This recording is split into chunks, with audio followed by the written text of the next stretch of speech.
Welcome to our presentation for IU students who will be working with our school children. We are excited you will be coming to our beautiful community to help our kids thrive. If you've never been to Brown County, you are in for a treat. Only 20 minutes from Brewster's Ice Cream on the east side of Bloomington, our county is famous for its mountain biking and hiking trails at Brown County State Park and the art, music, and shops of our town that is fondly known as Little Nashville. It's one of the most frequented vacation spots in the Midwest, drawing visitors from Cincinnati, Chicago, St. Louis, Louisville, Iowa, Michigan, and as far away as Europe and the Middle East. But outside of Little Nashville, Brown County is rural, with all the challenges that rural areas present to families and children. While Brown County schools boast a 90% graduation rate, fewer than 25% of those students that do graduate go on to receive a college degree. Most of the higher education degrees in the population statistics refer to retirees who increasingly find Brown County a desirable place to live. Brown County schools are small and getting smaller because of population trends. We have few economic opportunities for families, so it is difficult to attract new residents with school-age children. This trend limits their experience with diversity in every aspect. It also inhibits their comfort level with environments different than their own, environments they may have to navigate to succeed in professionally someday. Despite wonderful opportunities within the schools themselves, such as a new junior high STEM corporate partner program in Makerspace, an engineering focus at the high school, and school trips to Indianapolis and Bloomington, only a select few students are advanced enough academically to take full advantage of these programs. Why aren't many of our children ready and able to take advantage of these programs when they reach the higher grades? The reasons are many, but most significantly, if a child doesn't hit his or her third grade reading benchmarks, it's a huge struggle to keep them up to grade level, much less help them excel. Success requires an exhausting effort on the part of teachers, principals, and community volunteers to continually make up for learning deficits. Additionally, social and behavioral deficits often walk hand in hand with learning challenges. Also, achieving an increased comfort level with technology is difficult because, like many rural areas, many families lack ready access to the internet. Those families who do have access to high-speed internet often can't afford to pay for it, as they must choose between food or paying a utility bill or another necessity. This affects their children's academic outcomes, because students who don't have internet at home can't keep up with the students who do have internet at home. The student you will be working with will likely have an individualized education plan, better known as an IEP. This means the student needs specialized attention and accommodations in the classroom and during tests. This is considered private information, but it may be possible to learn about these specialized needs by talking to your student's teacher. Because of the differentiated instruction that IEPs require, tutors like you not only help our children academically, socially, and emotionally, but you help our teachers and administrators who are overwhelmed at having to focus in so many areas.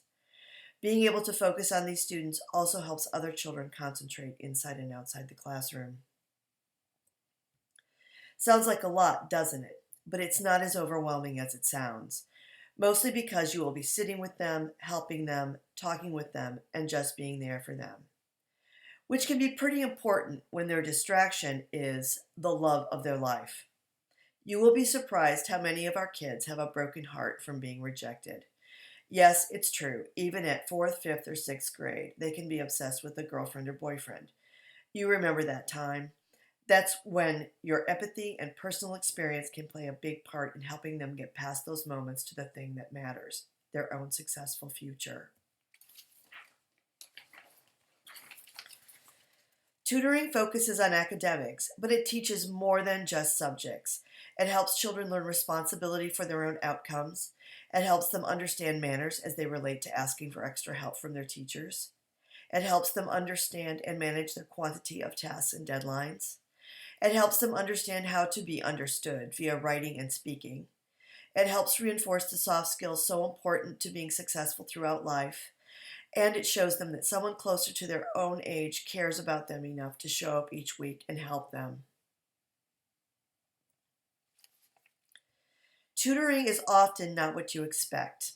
It can be a roller coaster with wild ups, wild downs, and smooth stretches that vary in length, much like our children's lives. The most important thing to remember is that kids will often ask for love in the most unlovable of ways. Once you have gained their trust by showing kindness and empathy toward them, they will get to work and do everything they can to meet your expectations.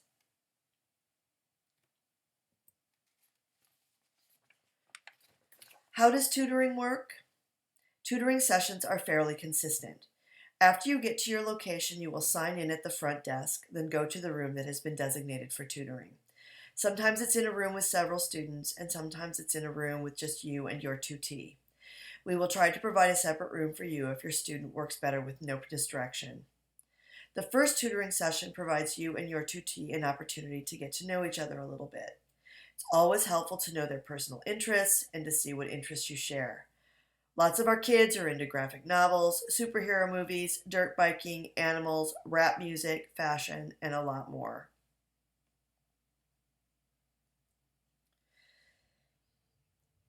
Tutoring session instructions.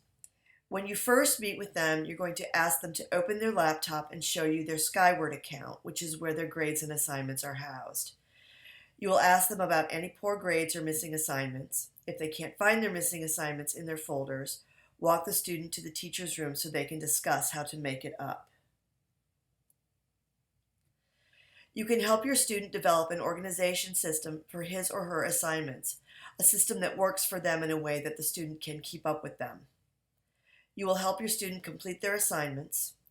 If your student has completed their homework, they should complete their online assignments, read quietly a book of their choice for the reading log, or write a paragraph based on the writing prompt. At 5 minutes before the session is over, the student should return their laptop to the classroom and plug it in. If your student has done a good job, they can choose a piece of candy or another snack before they leave. And then you'll sign out at the front desk before leaving.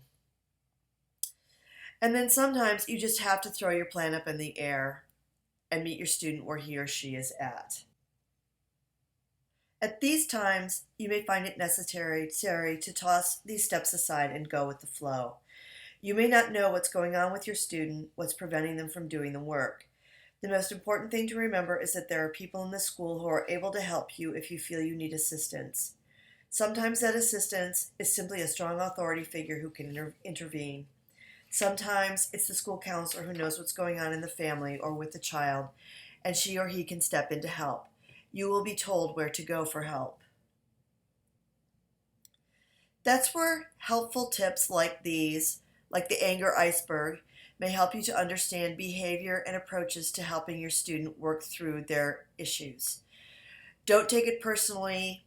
Take time to listen, be an empathetic mentor, set boundaries and expectations, celebrate small successes, be a team with your tutee, help them think through their obstacles to success, and when all else fails, ask for help from a school professional. They may know what's really going on. What are the rules for you? There is a dress code. It's not as strict as you might worry. IU gear is encouraged. Casual is fine. No alcohol, drug, or violent imagery on sweatshirts or t-shirts. Remember, you are representing Indiana University to our students and school personnel. Be calm, patient, kind, mature, and act responsibly. And make sure your humor and conversation with students is age appropriate. Again, thank you so much for helping our children. Your attention is a gift that will accompany them throughout their school years, college, and life.